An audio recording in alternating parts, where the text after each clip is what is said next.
하나님 말씀 시편 121편입니다.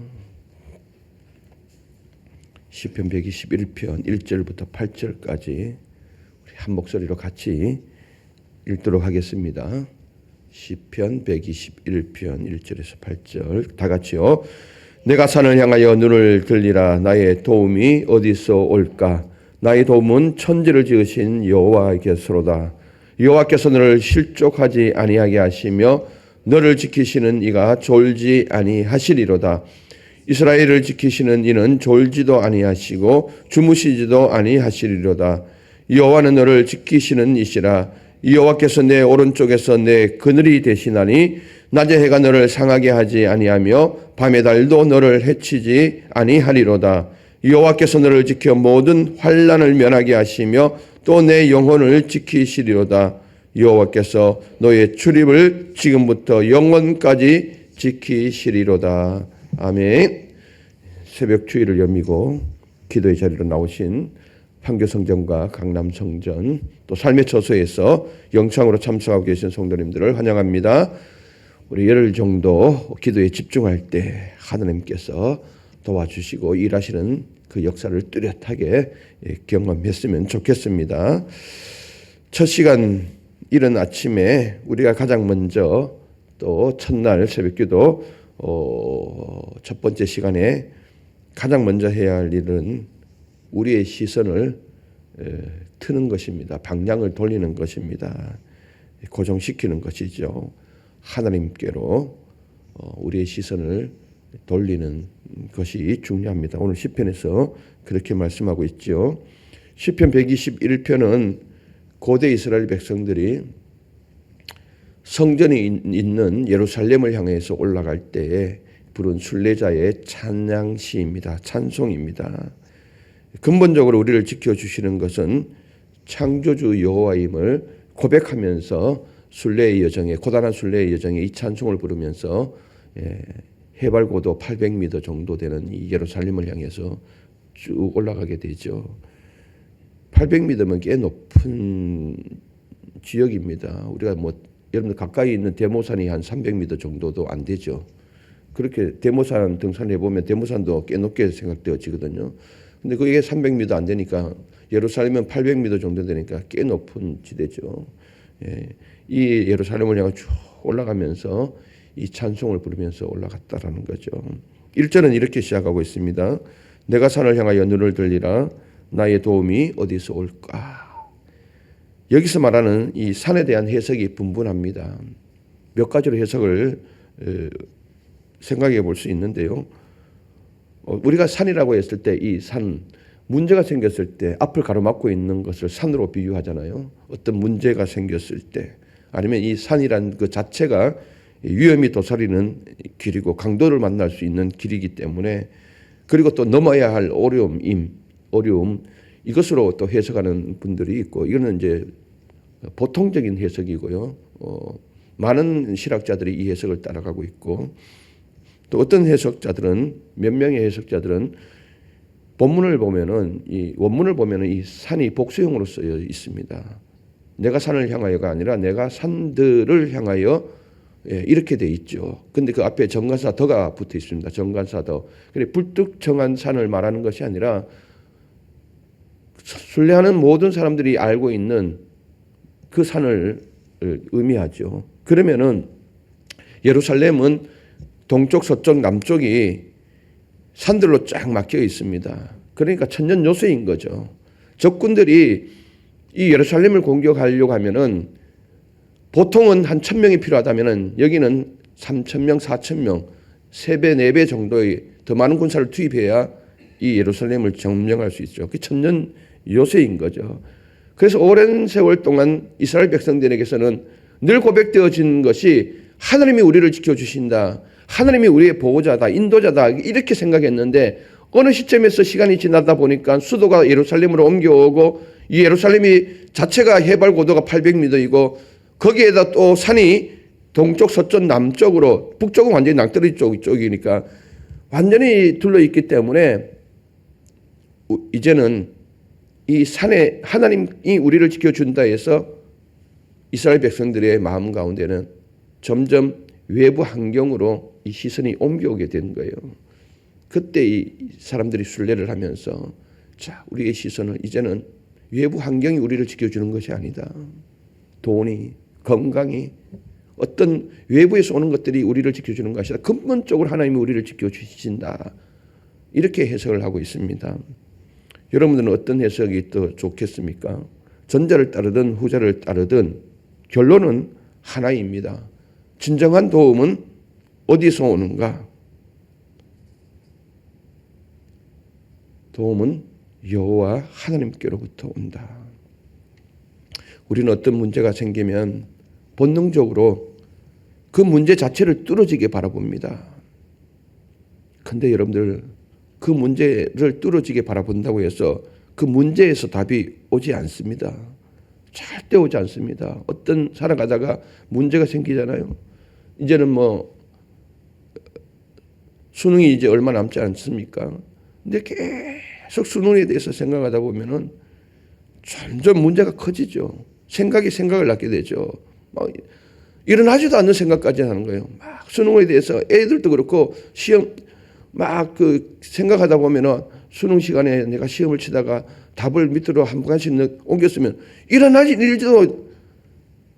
않은 일들도 자꾸 생각하다 보면은 자꾸 생각을 더 하거든요. 그러다 보면 문제가 막 부풀어지게 되고 결국에는 그 문제가 해결을 해주는 것이 아니라 뚫어지게 바라본다고 해서 뚫어지게 생각해 준다고 해서 그것이 해결해 주는 것이 아니라 오히려 눈덩이처럼 불어나게 되는 것이죠. 결국에는 그 문제에서 답이 오지 않는다는 거예요. 뚫어지게 쳐다봐도 답이 오지 않는 것. 도움은 방향을 바꿀 때 도움이 온다는 겁니다. 2절에 선명하게 말하지 않습니까? 우리의 도움의 주체는 2절 나의 도움은 천지를 지으신 여호와에게서로다. 우리의 도움은 창조주 하나님이십니다. 라고 지금 고백을 하고 있는 겁니다. 지금 우리가 향하고 있는 시선의 방향을 하나님께로 돌리라고 요청을 하고 있습니다. 그 문제에서 방향을 돌려라 요청하고 있는 것입니다. 하나님은 단지 좋은 자가 아니라 창조주라는 겁니다. 천지를 지으신 분이 우리의 오늘과 내일을 모르겠습니까? 당연히 알고 계시죠. 우리가 아직 말하기도 전에 필요한 것이 무엇인지 알고 계시는 창조주 하나님이시라는 거예요. 우리가 간절히 기도할 때 창조의 권능으로 길을 열어주십니다. 못 뚫을 것 같은 길이라도 하나님은 당연히 뚫을 수 있습니다. 그러므로 첫째 날 새벽 우리의 시선을 우리가 당면한 문제에서 창조주 하나님께로 옮기는 것이 먼저입니다. 눈을 들어 하나님을 바라볼 수 있었으면 좋겠습니다. 방향의 전환입니다. 하나님께로부터 방향 전환. 하나님을 향해 시선을 돌린 자들을 하나님이 이렇게 보호하신다고 3, 4절은 보호의 성격에 대해서 말씀하고 있습니다. 3절, 4절 여호와께서 너를 실족하지 아니하게 하시며 너를 지키시는 이가 졸지 아니하시리로다. 실족하지 아니한다. 여기서 실족이라는 것은 살다 보면은 삶의 기반이 흔들릴 정도의 위기도 찾아온다라는 거죠. 저도 겪었고 또 여러분들도 겪고 있는 사람도 있습니다. 이 중에서 삶의 기반이 흔들리는 그 위기 속에서 진정으로 너를 지키시는 이는 졸지 아니하시는 하나님이시다. 여기서 졸다라는 이 말은 하나님은 깜빡임조차도 없다라는 거예요. 여러분 하루에 눈을 몇 번 깜빡일까요? 사람이 14,000번에서 20,000번 정도 눈을 깜빡인다 그럽니다. 0.2초에서 0.3초 깜빡일 때 그러면 하루에 1시간 10분을 감고 있다는 거예요. 굉장히 많이 감고 있죠. 깜빡할 사이에 눈 깜짝할 자녀를 키워보면 눈 깜짝할 사이에 어떤 사고가 터지거든요. 사람은 그럴 수가 있어요. 이 사람의 한계인 거죠. 근데 하나님은 졸지 않다라는 이 말은 깜빡임조차도 없다라는 거예요. 전혀 깜빡이지 않고 우리를 뚫어지게 지켜주고 있다라는 거예요. 이스라엘을 지키시는 이는 4절에 졸지도 아니하시고 주무시지도 아니하시리로다. 미세한 방심도 없다라는 겁니다. 주무시지도 아니한다는 것은 미세한 방심도 조금의 틈도 없다라는 겁니다. 믿으십니까? 우리가 온전히 자연을 지킬 수 있나요? 이제 수능이 되다 보니까 기숙학원에서 들어간 자들은 이제 다 일주일 전에 이제 나오잖아요. 그래서 이제 집에서 이제 시험을 준비하는 경우도 많거든요. 자녀가 밤늦게까지 공부하는 것이 너무 안쓰러워서 부모된 입장에서 해줄 것이 없었어. 그 시간을 함께 지켜준다고 이제 같이 지켜주거든요. 자녀는 이제 공부에 집중하고 있고 그 시간을 지켜준다고 이제 옆에서 조금 떨어져 있는 곳에서 아니면 거실에서 성경을 읽기도 하고 이어폰을 끼고 기독교 채널을 돌아가면서 주파수를 맞춰서 기독교 방송을 듣기도 하고 그러다가 어떻게 되나요? 자신도 모르게 졸아버리거든요. 엄마! 깜짝 놀라고 화들짝 놀라고 깨거든요. 그래서 안 잔 척이 좀 안 졸은 척이 이제 막 이래 하다 아기가 모르는 건 아니잖아요. 엄마 편히 들어가서 주무세요. 이렇게 이야기하거든요. 이것이 인간이 가진 한계예요, 한계. 우리가 자녀를 지키면 얼만큼 지켜줄 수 있겠습니까? 내 자신도 지킬 수가 없는데. 그러나 하나님은 결코 피곤하지 않으십니다. 이사야 40장 28절에 너는 알지 못하였느냐? 너는 듣지 못하였느냐?